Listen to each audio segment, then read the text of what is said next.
আসসালামু আলাইকুম। সাবেক প্রধানমন্ত্রী শেখ হাসিনার রায় তো প্রিয় দর্শক আমরা জানতে পারলাম, যদিও এই রায় সম্পর্কে মানুষ আগে থেকেই যা ধারণা করেছিল তেমনটাই হয়েছে। এখন বিষয় হচ্ছে যে শেখ হাসিনার বিচারের রায়ে যে মৃত্যুদণ্ড ঘোষণা করা হলো তার মধ্য দিয়ে বাংলাদেশের রাজনীতিতে অদূর ভবিষ্যতে, সুদূর নয় অদূর ভবিষ্যতেই কী ধরনের প্রভাব পড়তে পারে, এবং একই সঙ্গে প্রশ্ন, এই রায় আসলেই কতটা বাস্তবায়ন করা সম্ভব হবে। একই সঙ্গে আমরা এও জানি, যেটুকু বুঝতে পারছি, সারা দেশের বিভিন্ন শ্রেণী পেশা এবং রাজনৈতিক দলের নেতা কর্মীরা, সাধারণ মানুষেরা তাকিয়ে রয়েছেন ভারতের দিকে। শুধু বাংলাদেশের মানুষ নয়, সারা বিশ্বের আন্তর্জাতিক বিশ্লেষকরাও ভারতের দিকে তাকিয়ে রয়েছে। ভারতের ভূমিকা পরবর্তীতে কী হতে পারে, আমি ভারত সম্পর্কে পরে আসছি, কী প্রভাব পড়তে পারে এই রায় পরবর্তী অদূর ভবিষ্যতে। কাতার ভিত্তিক আন্তর্জাতিক গণমাধ্যম আল জাজিরা বলছে যে এই রায় বাংলাদেশের আগামী দিনের রাজনীতিতে গুরুতর প্রভাব ফেলবে এবং সেটি নিঃসন্দেহে নেতিবাচক হতে পারে, ধ্বংসাত্মক হতে পারে, সহিংসতাপূর্ণ হতে পারে এবং সেখান থেকে অন্যদিকেও টার্ন নিতে পারে, এমনটা ইঙ্গিত নানানভাবে পাওয়া যাচ্ছে। আল জাজিরার নিউজটির যে শিরোনাম, verdict May open door to national reconciliation, এতে দক্ষিণ এশিয়া বিষয়ক স্বাধীন গবেষক আব্বাস ফয়েজের উদ্ধৃতি তুলে ধরা হয়েছে। তিনি বলছেন যে আগামী বছর নির্বাচন, এর আগে জনমতের চাহিদা বিবেচনায় নেওয়া হয়েছে এমন একটি বার্তা দিতে চাইছে অন্তর্বর্তী সরকার। তারা দেখাতে চাচ্ছে তাদের তত্ত্বাবধানে স্বচ্ছ ও উন্নত বিচার প্রক্রিয়া সম্ভব, তবে এর পরিণতি কী হবে তা এখনই বলা কঠিন। এএফপি, আন্তর্জাতিক বার্তা সংস্থা, এএফপি যে রিপোর্টটি করেছে সেখানে কমেন্ট নেওয়া হয়েছে ইন্টারন্যাশনাল ক্রাইসিস গ্রুপ। আমি এই প্রতিষ্ঠানটিকে খুবই গুরুত্বের সঙ্গে বিবেচনা করি। এটি একটি স্বাধীন গবেষণা প্রতিষ্ঠান, অন্যান্য গবেষণা প্রতিষ্ঠানের মতন তারা পার্শিয়ালি কোনো কিছু মন্তব্য করে না বা গবেষণায় তুলে আনে না।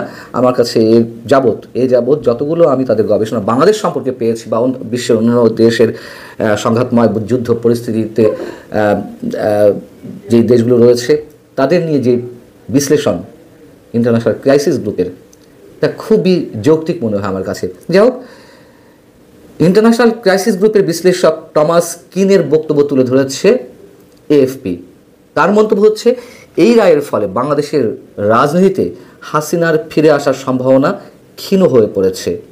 হাসিনার বিচার প্রক্রিয়ার বিষয় নিয়েও তিনি প্রশ্ন তুলেছেন, এর মধ্যে যে নানান বিষয় ত্রুটি রয়েছে সেটি তিনি তুলে ধরেছেন এবং এখানে বলা হচ্ছে যে এই রায় বাংলাদেশের রাজনৈতিক সংকটকে গভীর করতে পারে। বিবিসি বলছে যে শেখ হাসিনার বিচারের যে রায় তা জাতির জন্য একটি গুরুত্বপূর্ণ মুহূর্ত হিসেবে চিহ্নিত হচ্ছে, যা তার শাসন আমলে বছরের পর বছর ধরে দমন পীড়নের বিরুদ্ধে ক্রোধের মূলে থাকা প্রতিবাদকে সমর্থন করে। বিবিসির আরেকটি বিশ্লেষণাত্মক প্রতিবেদন, যেটি ভারত সম্পর্কে মন্তব্য করা হয়েছে যেখানে, সেটা আমি তুলে ধরবো আপনাদের সামনে। তার আগে আন্তর্জাতিক আরও একটি প্রভাবশালী গণমাধ্যম দ্য গার্ডিয়ান,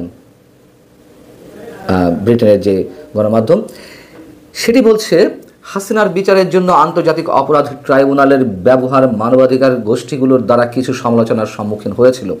এই আদালতটি হাসিনা নিজেই প্রতিষ্ঠা করেছিলেন এবং তার বিরোধীরা অভিযোগ করেছেন যে তিনি ক্ষমতায় থাকাকালীন রাজনৈতিক উদ্দেশ্য প্রণোদিত মামলা পরিচালনার জন্য এটি ব্যবহার করছিলেন।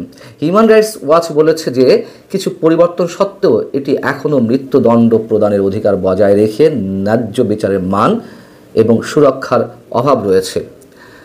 আমরা অবশ্যই জানি যুদ্ধাপরাধীদের বিচারের জন্য এই ট্রাইব্যুনাল গঠন করেছিলেন সাবেক প্রধানমন্ত্রী শেখ হাসিনা তার শাসনামলে, এবং পরবর্তীতে এই ধরনের মন্তব্য তো উঠেছে যে শুধুমাত্র প্রতিশোধ পরায়ণ হয়ে তার বিচারটি এই আদালতে করা হয়েছে এবং যেই আদালতে জামায়াতে ইসলামের নেতাদের এবং পাশাপাশি আরও কয়েকজন যুদ্ধাপরাধীর বিচার সম্পন্ন হয়েছে এবং জামাতে যে মামলাগুলোর আইনজীবী ছিলেন অ্যাডভোকেট তাজুল ইসলাম, সেই তাজুল ইসলামই এখন সেই ট্রাইব্যুনালেরই রাষ্ট্রপক্ষের আইনজীবী।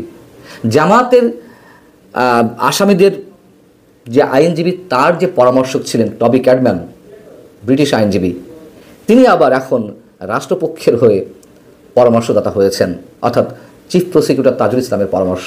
তো সেই জায়গা থেকে অনেকেই প্রশ্ন তুলেছেন যেটি শুধুমাত্র প্রতিশোধের জায়গা থেকে শেখ হাসিনা বিচার এই ট্রাইব্যুনালে হচ্ছে কিনা, এবং শেখ হাসিনা সহ আওয়ামী লীগ নেতারা এরই মধ্যে সেই বিষয়টি তাদের প্রতিক্রিয়া জানিয়েছেন যে ৭১-এর প্রতিশোধ নিতে ৭১ বিরোধীরা এই আদালতে শেখ হাসিনা বিচার সম্পন্ন করেছেন। যাই হোক, আন্তর্জাতিক আরও একটি বার্তা সংস্থা রয়টার্স কি বলছে? রয়টার্স বলছে যে হাসিনার রায়ের প্রভাবে বাংলাদেশ জুড়ে নতুন অস্থিরতা ছড়িয়ে পড়তে পারে।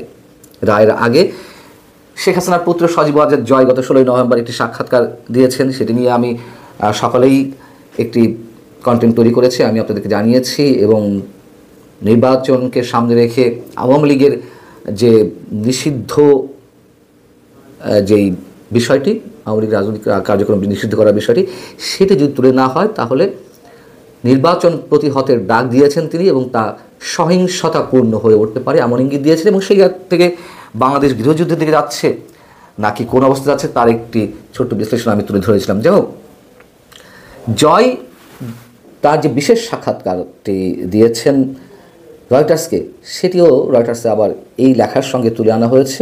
বলা হচ্ছে ভারত প্রতিক্রিয়া জানিয়েছে শেখ হাসিনার বিচারের রায় ঘোষণার পর।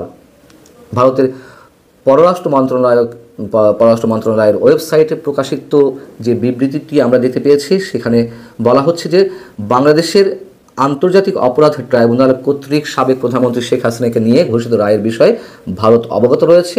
এতে আরও বলা হয়েছে যে নিকটতম প্রতিবেশী হিসেবে বাংলাদেশের শান্তি, গণতন্ত্র, অন্তর্ভুক্তি ও স্থিতিশীলতা সহ বাংলাদেশের জনগণের সর্বোত্তম স্বার্থ সুরক্ষায় ভারত অঙ্গীকারবদ্ধ। একটা শব্দ খেয়াল রাখার মতন, অন্তর্ভুক্তি, অর্থাৎ সবার অংশগ্রহণে একটি স্থিতিশীল বাংলাদেশ তারা দেখতে চায়। যা আমাদের বোঝা হয়ে যাচ্ছে। এখন বিষয় হচ্ছে যে ভারতের যে অসংখ্য গণমাধ্যম, সেটি এনডিটিভি হোক, আনন্দবাজার হোক, দ্য হিন্দু হোক, ফিনান্সিয়াল টাইমস হোক, যত গুরুত্বপূর্ণ গণমাধ্যম রয়েছে তাতে একাধিক স্টোরি করা হয়েছে এই রায় নিয়ে। এবং সেখানে ভারত সরকারের মনোভাবও সেখানে প্রচ্ছন্ন হয়ে উঠেছে এবং সেখানে প্রাধান্য দেওয়া হয়েছে। একটু আগে যা বলছিলাম, শেখ হাসিনা সহ আওয়ামী লীগের নেতাকর্মীরা যে মন্তব্য করেছেন এই রায় একেবারেই সাজানো, সেটিও গুরুত্ব সহকারে তুলে ধরা হয়েছে। তো এর আগে বিবিসির আরেকটি প্রতিবেদন সম্পর্কে বলছিলাম, যেখানে নানানভাবে বিশ্লেষণ করা হয়েছে রায়ে ভারতের ভূমিকা কী হতে পারে রায়ের পরে। এই লেখাটির শিরোনাম হচ্ছে why this verdict puts India in a tricky situation. এটি লিখেছেন বিবিসির গ্লোবাল অ্যাফেয়ার্স বিষয়ক প্রতিবেদক আনবার হাসান অ্যাথিরাজান। সেখানে তিনি বলছেন যে শেখ হাসিনার দোষী সাব্যস্ত হওয়াটা ভারতের জন্য জটিল পরিস্থিতি তৈরি করেছে। কেমন জটিল পরিস্থিতি? তিনি বলছেন যে প্রত্যর্পণ অনুরোধ নাকচ করলে তার ঢাকার কাছে বিরূপ কূটনৈতিক সংকেত হিসেবে বিবেচনা করা হতে পারে, যা দুই দেশের সম্পর্ককে আরও চাপের মুখে ফেলবে। অর্থাৎ যে প্রত্যর্পণ চুক্তি মানে বন্দি বিনিময় চুক্তি রয়েছে, সেখানে কিন্তু একটি ক্লজ রয়েছে, যদি সংশ্লিষ্ট রাষ্ট্র মনে করে যে তার দেশে আশ্রিত অন্য রাষ্ট্রের বন্দি, তাকে যে সাজা দেওয়া হয়েছে সেটি কেবলমাত্র রাজনৈতিক উদ্দেশ্যে প্রণীত, তাহলে ওই রাষ্ট্র অন্য দেশের বন্দিকে তার নিজ দেশে নাও ফিরিয়ে দিতে পারেন, সেই সুযোগ রয়েছে।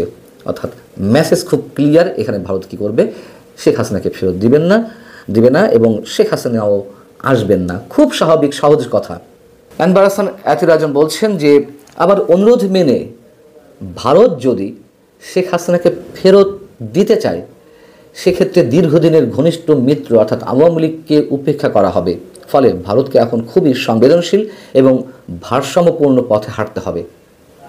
ভারতের জিন্দাল গ্লোবাল বিশ্ববিদ্যালয়ের দক্ষিণ এশিয়ান স্টাডিজের বিশেষজ্ঞ অধ্যাপক শ্রীরাধা দত্ত তিনি আল জাজিরাকে বলছেন, কোনো অবস্থাতেই ভারত তাকে হস্তান্তর করবে না, অর্থাৎ শেখ হাসিনাকে হস্তান্তর করবে না।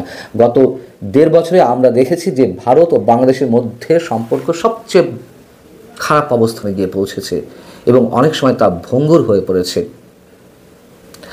বাস্তবতা যা এতক্ষণ আপনাদের সামনে বিভিন্ন পর্যায়ের বিশ্লেষকের মন্তব্য তুলে ধরলাম, সেটি পরিস্থিতি জটিল হতে শুরু করবে খুব শীঘ্রই, খুব স্বাভাবিক। এবং এই বিচারের রায় আমার ধারণা আন্তর্জাতিক বিশ্লেষকদের মতামতের ভিত্তিতেই বলতে পারি এই রায় কখনো হয়তো কার্যকর হবে না।